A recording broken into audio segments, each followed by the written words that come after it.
jo nuk mendoj se ka qasje të forta politike, e kam thënë dhe vazhdoj ta them, lidhur me qasjen e analizave. Sigurisht e kam parë raportin, ka mjaft materiale dhe mjaft informacione, por nuk bindem që i gjithë informacioni, i gjithë analiza e bërë në atë raport është bindës për të shkuar në një ndarje, në një shkurtim të numrit të bashkive në mënyrë mekanike. Pritshmëritë e mia ishin krejt tjetër, të shkonim në një model të qeverisjes vendore dhe jo një shkurtim të numrit të bashkive.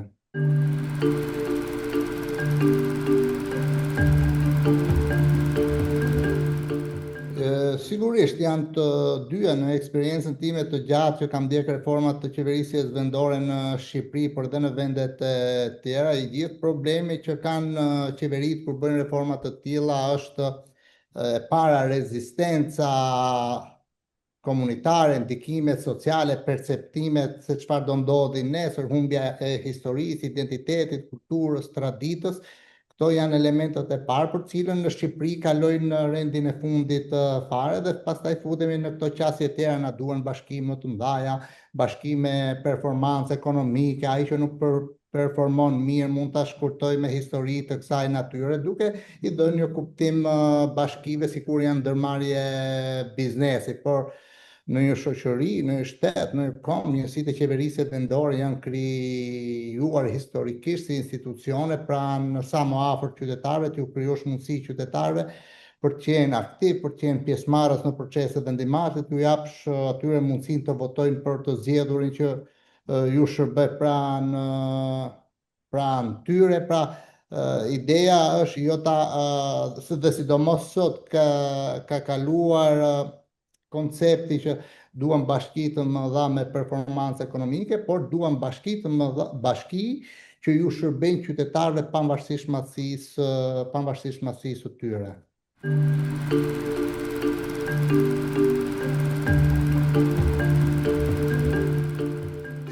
Unë duket se opozita duhet të jetë më e shqetësuar se të gjithë në fakt, për mendimin tim. Nuk e pranoj këtë lloj qetësie nga asnjë opozitë, asnjë parti politike, as nga grupet e interesit, as nga shoqëria civile. Kur bëhen reforma të tilla ka mbi gjitha pra një parim kryesor që duhet të ketë një përfshirje jashtëzakonisht gjerë, askush nuk duhet të lihet pas për të dëgjuar, për të konsultuar, për të shpreh mendimet. Kjo është e para, ndërsa në qoftë se kthehemi tek roli që ka në parlament dhe jashtë parlamentit opozita, ato duhet të kishin bërë një punë me publikun më shumë në fakt më evidente, më publike në përgjithësi e kam, se pastaj nëse shkojmë tek qasja e Partisë Demokratike, unë kam punuar në atë grupin e ekspertëve të kontraktuar prej tyre, dhe ato kanë bërë një raport për hir të së vërtetës shumë të mirë, një raport me gati 500 faqe dhe me shumë alternativa. Por reformat të tilla kanë nevojë që edhe një qytetar, dhe një komunitet, edhe shoqëria civile për cilën jam shumë e zgënjur kohët e fundit sepse janë bërë palë me interesa të ngushta partijake dhe donatorësh, edhe programet e donatorëve duhet kishin alternativa, duhet të komunikonin me publikun. Edhe universitetet dhe akademia, institucionet, ne nuk jemi shtet që nuk i kemi, ne i kemi të gjitha këto. Atë pse u la një reformë e tillë vetëm nga një zë qeveritar apo dhe nga një alternativë e opozitës? Në çdo vend botës reformat të tilla kanë qasje shumë përfshirëse dhe secili del me modelin e vet, madje edhe mbrapa, pavarësisht se në fund do shkojë tek verdikti, do shkojë në parlament. Unë mendoj që në këtë aspekt kjo ka ardhur në fakt edhe lidhet dhe me kulturën tonë të angazhimit dhe me qasjen, mënyrën e të menduarit që kemi si shoqëri, që janë punë të qeverisë, i di qeveria, po dhe me i farë frike që mos të flasim se në base kjo nuk i konvenjon qeveri, se interesat i kemi të lidhur me qeverin. Pra jemi shoqëri e ndrydhur. Në këtë aspekt gjëja më pozitive që vlerësoj është që reagimi i qytetarëve në të 15 bashkit, po themi qytetarëve se kanë reaguar dhe kryetar, ato pak le të themi janë në konflikt interesi, po këshillat bashkiake, mjaft bashki kanë marrë këshilla bashkiake, vendimet e këshillit bashkiake janë kundërshtuar këtë lloj reforme, këtë lloj ndarje, por e vlerësoj si pozitive, jo më tepër se më shqetëson numri 46 apo 126, kjo nuk ka lidhje, por që një shoqëri ka nevojë të jetë aktive dhe ta ngrejë zërin, jo vetëm kur ndodhin të tilla ndryshime strukturore, por edhe po të luash me një devijim të logos, të emblemës, edhe me gjëra që lidhen me historinë dhe identitetin, ne duhet të reagojmë, duhet të bëhemi shoqëri më proaktive, më evropiane, më qytetare, më civile, për çdo akt qeveritar, dhe jo për këtë që, me thënë drejton, prekja e kufive territorial e përcakton kushtetuta në nenin 108.2, e përcakton Karta Evropiane dhe qeverisjes vendore në nenin 5, që ka nevojë për konsultime të gjëra, të padiskutueshme, të marrin kohë, dhe në rastin më të mirë aty ku e lejon ligji të bëhet me referendum, por në Shqipëri duam dhe 500 vite tjera të bëjmë një referendum.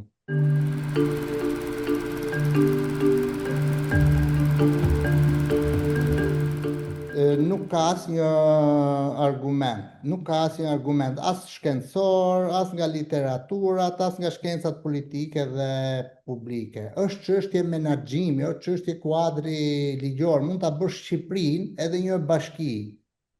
Ja ku e bëre Shqipërinë një bashki dhe thu bashkia vetme quhet Bashkia Shqipëria 2, me që Shqipëria 1 është Shqipëria madhe, dhe kemi territori 28.000 km², po këto probleme mund të kemi ne, nuk ka lidhje kjo punë, është mënyra e modelit qeverisjes, mënyra se si ti e decentralizon, mënyra se sa beson ke arkitektura e pushtetit vendor, çfarë të drejtash, lirish dhe përgjegjësi i jep këtyre institucioneve.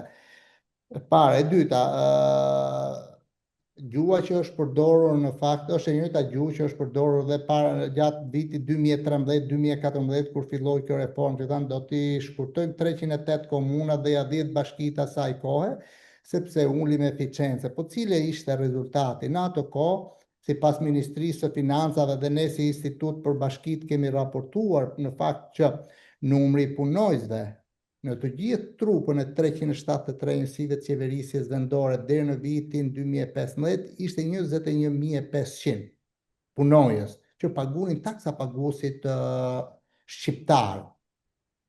Ishin në ato kohë 2.8 milion banor.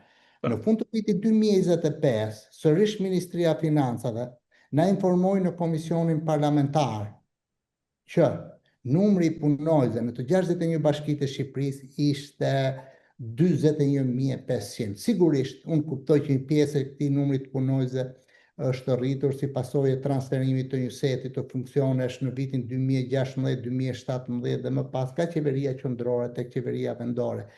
Por jo çdo vit të rritet numri i punojësve në 61 bashkitë me nga 1.000 punojës, ndërkohë që kemi 400.000 banor më pak, ndërkohë që janë investuar miliarda lekë taksa paguesit shqiptar apo nga huat evropiane për digitalizimin e shërbimeve. Çka mua më thotë që këto ndryshime strukturore e zmadhot territorin nuk na çuan në këtë eficiencë. Në parim kështu duhet ishte, në parim po theksoj, kështu duhet ishte, në parim kështu mund të ndodhi, nuk duhet ta paragjykoj, por i referohem mësimeve të nxjerra nga reforma territoriale.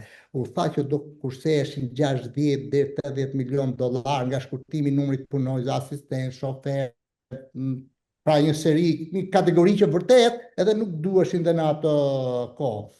Por tashmë që janë dyfishuar, jo që nuk u kursyen, por po shpenzohen më shumë dhe më lejoni t'ja vetëm 2 shifra. Deri në vitin 2015, shpenzimet e qeverisjes vendore përbënin 2.8% të GDP-s. Në fund të vitit 2025, 10 vite pas reformës territoriale, shpenzimet e pushtetit vendor përbënin rreth 3.3-3.4% të GDP-s.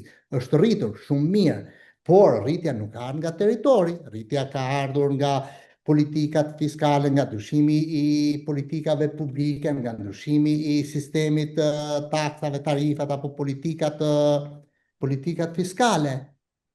Pra, jap këto argument për të thënë që nuk gjej ndonjë lidhje shumë të fortë.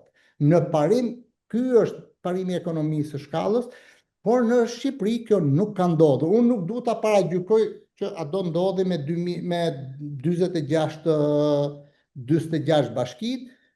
Unë dyshoj që do jemi në të njëjtat regione, por të shikojmë, nuk dua të jem negativist, të ndjell negativitet, ta paragjykoj. Unë e paragjykoj për mënyrën se si u shkurtuan, nuk pat kritere bindse, nuk u komunikua me qytetarët, në dëgjesa qytetarët thanë që mos na prekni, duhem të ruajmë këtë status quo, kemi kriju histori, kulturë, traditë, dhe vërtet, edhe unë i përkas faktit që ajo që ndodhi, u investua nga taksa paguesit shqiptar, nga qeveria shqiptare, nga institucionet ndërkombëtare, duhet t'i mbanim këto 61 bashki dhe ne duhet të shikonim ku ishte problemi. Problemi ishte tek 40% e popullsisë që jetojnë në zona rurale, 40% e popullsisë që jetojnë në territore që përbën 60-70% zona rurale, kodrinore, malore, dhe këtu ishte problemi. Ne do të rregullonim këtë lloj situate në këto komunitete, në këto territore. Si zgjidhesh kjo? Kjo zgjidhesh duke i mbajtur të 61 bashkitë e Shqipërisë, kanë krijuar modelin e qeverisjes me të mirat me të këqijat, kanë krijuar një strukturë administrative dhe menaxheriale, një memorie institucionale për qytetarët, dinin ku shkonin, ku adresonin, edhe pse i merrnin ato zgjidhjet me shumë rreceta problematike, por përtej kësaj, duke ruajtur këto, ne bashkonim 312 njësitë qeverisjes vendore, aty ku ishte e mundur, aty ku e kërkojnë qytetarët sipas ndjesive tyre komunitare, aty ku ka premisa që mundet të formojnë një qendër, një nyje ekonomike, sociale, politike, mund të kenë një qytet aty afër, mund të krijojnë një farë mënyre perspektivën për një zhvillim rural të qëndrueshëm, bashki malore, bashki rurale, duke qenë sa më pranë qytetarëve. Në këtë mënyrë shuanim edhe këtë fragmentarizimin e 2014, sepse ju nëse mbani mend, thamë që do ta shuajmë fragmentarizimin e 2014 se s'na duhen 308 komuna, por ne mbajtëm i kthyem nga komuna në njësi administrative dhe e njëjti fragmentarizim mbet sërish edhe me këto ndryshimet e reja.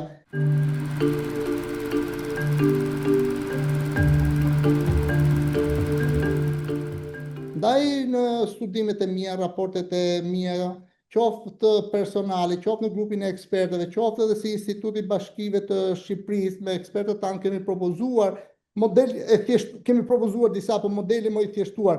Mbajmë të 61 bashkitë e Shqipërisë, shkojmë në çdo rajon, edhe vizitojmë, bëjmë analizën ku është e mundur që t'i krijojmë këto bashkitë e reja, kryesisht në zona rurale, edhe rrisin konkurrueshmërinë, krijoni balans territoriale më të mirë. Ama mundet e vërteta, se ju pyetni për eficiencën, mundet që këto mos të kishin eficiencën ekonomike, edhe unë e pranoj, se aq është produkti dhe zhvillimi ekonomik në këto zona, se ne po i kemi problem në qytete, jo në përfshatra, por ama për hir të demokracisë, për hir të vlerave historike, traditës, kulturës, për hir të respektit të atij komuniteti që jetojnë në ato zona me disfavore të mëdha në infrastrukturë, në aksese, në çdo drejtim, ne t'ju ofronim mbështetje. Mos i krijoni një barë teje të madhe, akoma të madhe, distanca shërbimit të 2 fishta, të 3 fishta tashmë, mungesë aksesi akoma më të largët, se pak e kishin larg nga reforma parë, t'ju shtohet edhe i herë nga reforma dytë. Në këtë aspekt, e mira kombëtare do të ishte një balancë e tillë. Nuk do të rëndonte ekonomia shqiptare nga krijimi i disa bashkive në këto zona rurale. Mjafton të akomodojmë interesat e qytetarëve dhe ne duhet jemi të gëzuar që ato kërkojnë të krijojnë bashki dhe të kenë pushtet afër zonave të tyre të thella.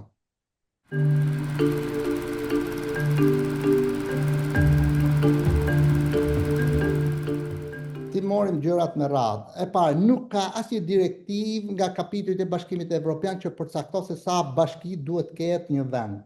Jo, nuk ka. Masën kriteret si përfaqen popullsinë i vendos secili shtet sipas natyralitetit, sipas interesave kombëtare në përshtatshmëri me interesin që si e kërkon territori. 2.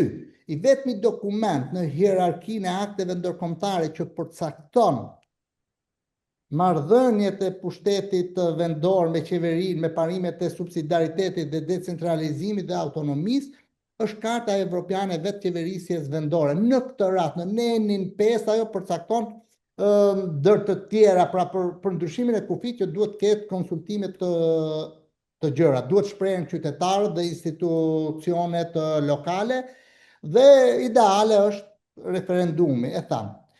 Nuk ka si direktivë tjetër. Të shtoj dhe diçka për me që gjithmonë flitet Evropa.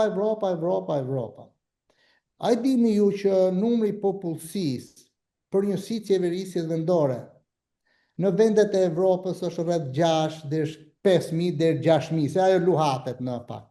6.000 mesatarja. Shqipëria me 61 bashki e kishte 20.000. A i dini se vendet e Bashkimit Evropian 27-ja, të dy nivellet e qeverisjes vendore, nivelli parë dhe nivelli rajonal, i ka ke 19 deri 21.000 banor. Ne sërish kemi 20, tash me këtë shkojmë ja 53-55.000 banor me 26.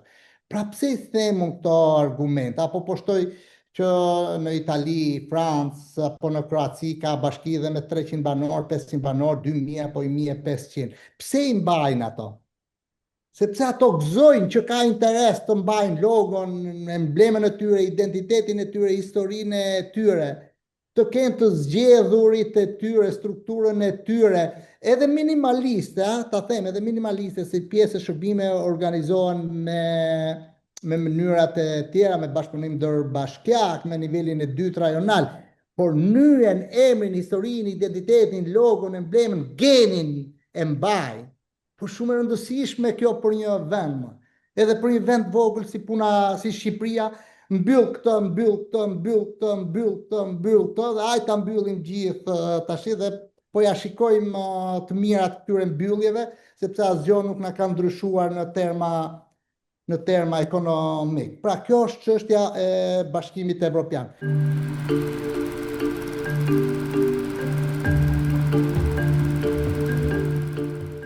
Duhet jenë kreti sinqert. Unë nuk duhet bëj avokatin e Edi Ramës, kur unë jam kundërshtari ti teknik, bëj oponencë, opozit konstruktive, por e ka deklaruar. Ajo shprehur, nuk ka nevojë, i ftoi kryetarët e bashkive në takim, edhe u tha Shqipëria thos ka nevojë për 61 bashki, duhet më pak. Kryetarët e duar trokitën.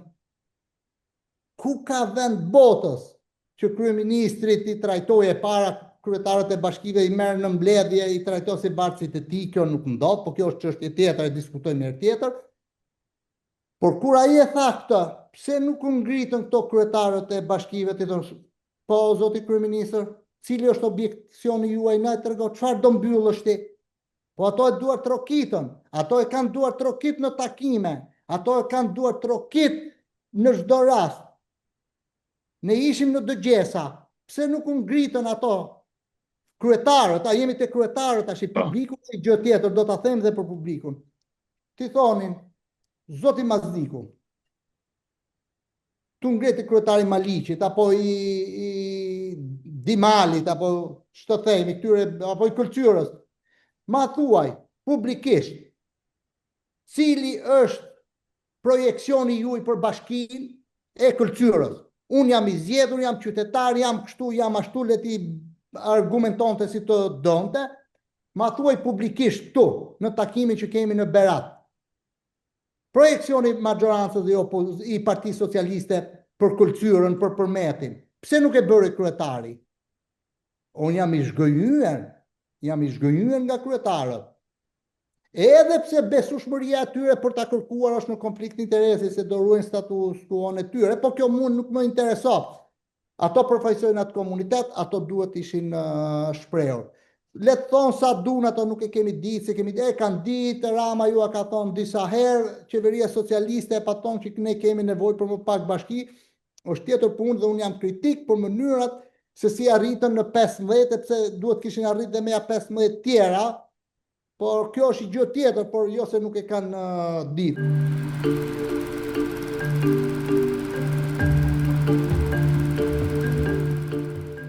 Unë kam ndjekur vetë dhe këtë ju a them me përgjegjësinë më të madhe profesionale.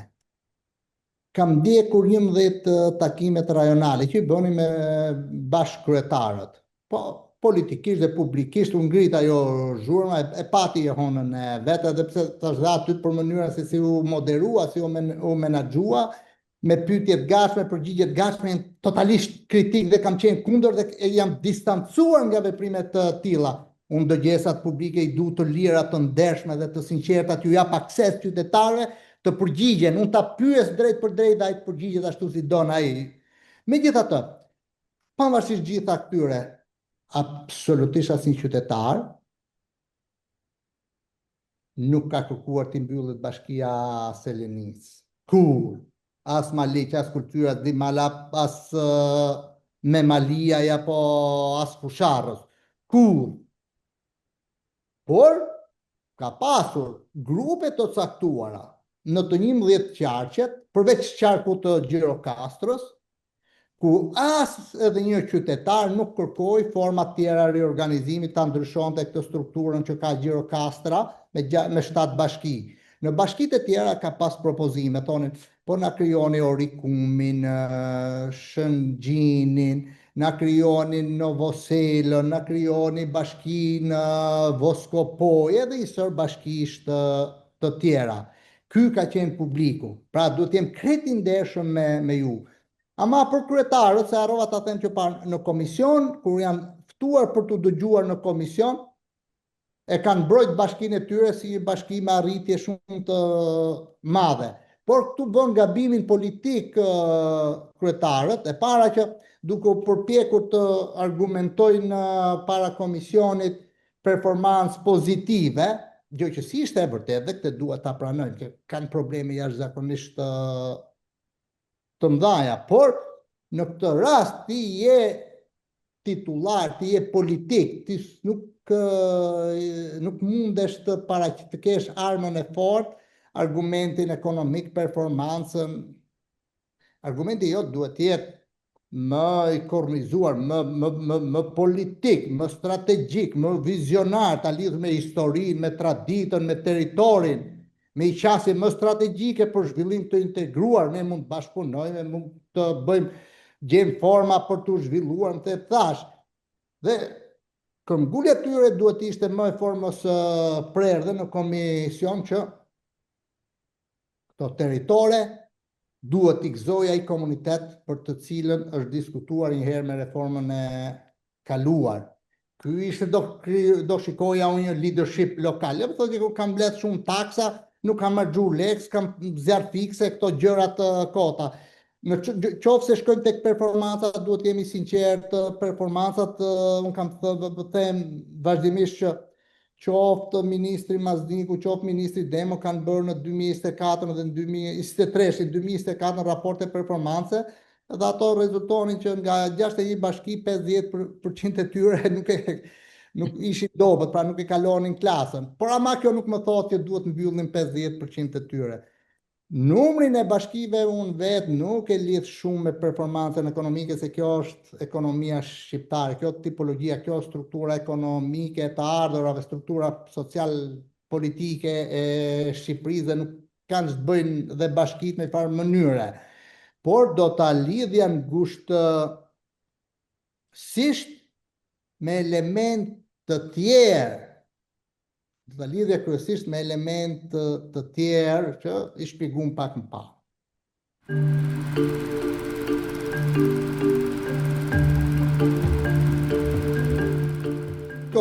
pasojat do t'ishin e para njerë do krijoni në një periudhë tranzitore që do krijon ato problemet administrative.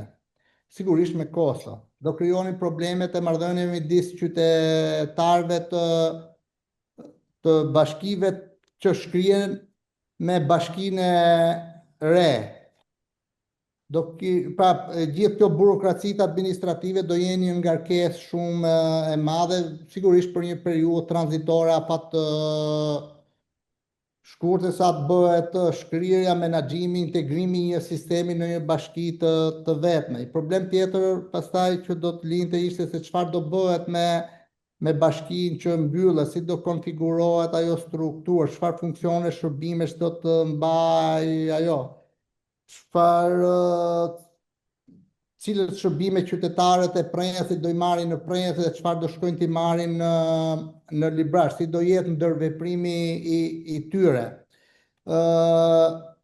Kur them për prensin, tashmë nuk e kam fjalën vetëm për prensin në qendër, por kam fjalën edhe për qytetarët e ish komunave apo të njësive administrative, çka do ju krijonte në largësi dy fishe, sepse nëse vinin nga një komunë, nga një fshat që shkonin në prens, tashmë nuk do shkojnë në prens, do shkojnë në librazh. Por edhe kjo distanca është një problem shumë i madh.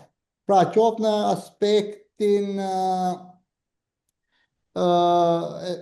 edhe të mënyrës së perceptimit është problem, por edhe të aksesit në informacion, në komunikim, në marrjen e shërbime është problem, por edhe dyfishimi fizik, pra nga pikpamja fizike, pra pikpamja gjeografike, kjo distanca do krijonte probleme të tilla, por edhe pjesa tjetër e shërbimeve publike mund të mbeteshin problem, sepse tashmë kjo bashkia e madhe, le të themi, e librazhit apo të gjitha këto tjera që do krijohen kështu apo korça, do shumë aftësi dhe kapacitete të rishikojë dhe një planet e veprimit, planet strategjike, se tashmë rritet territori do kesh një strategji tjetër se si do ta zhvillosh komunitetin, se si do ta kontrollosh territorin, tash të futet një qytet i dytë në territorin tënd, është një aktor dhe një faktor tjetër në lojë, Maliqi, si do ta sillesh ti ndaj tij, si do të integrosh planet e Maliqit me planet e Korçës, si do ti menaxhosh ndërmarrjet e Maliqit me ndërmarrjet e Korçës për të njëjtën shërbim dhe për shërbime të ndryshme. Pra, janë një sër problemesh që edhe në vendet tjera më të zhvilluara kur kanë bërë reforma të tilla janë shfaqur këto probleme, por varet se sa i aftë është kryetari, sa i aftë është administrata, se sa pranohet nga qytetarët, se sa pranueshmëria dhe vullneti politik, se sa boshllëq që krijojnë realiteti midis dy bashkive, midis dy komuniteteve, midis dy administratave, midis këshillave bashkiake, njërës që shkrihet, tjetra që zgjerohet, qasjat që do të kenë aktorë të tjerë politik në zgjedhjet e ardhshme, kur shkojnë për fushat, si do ta trajtojnë ato, do të bëjë shumë gabim, Korça ju ka aneksuar juve, Maliqi duhet të jetë në vete. Pra, mënyra janë shumë element që po të ndërthuren mirë, kanë produkt mirë, në qoftë se trajtohen jo si duhet, kanë një produkt të keq dhe gjithë kjo pastaj rezultati fundor i këtyre është që nuk kemi një stabilitet në territor, nuk kemi stabilitet në mirëqenien sociale dhe ekonomike dhe na bit bëjmë reforma çdo 10 vite.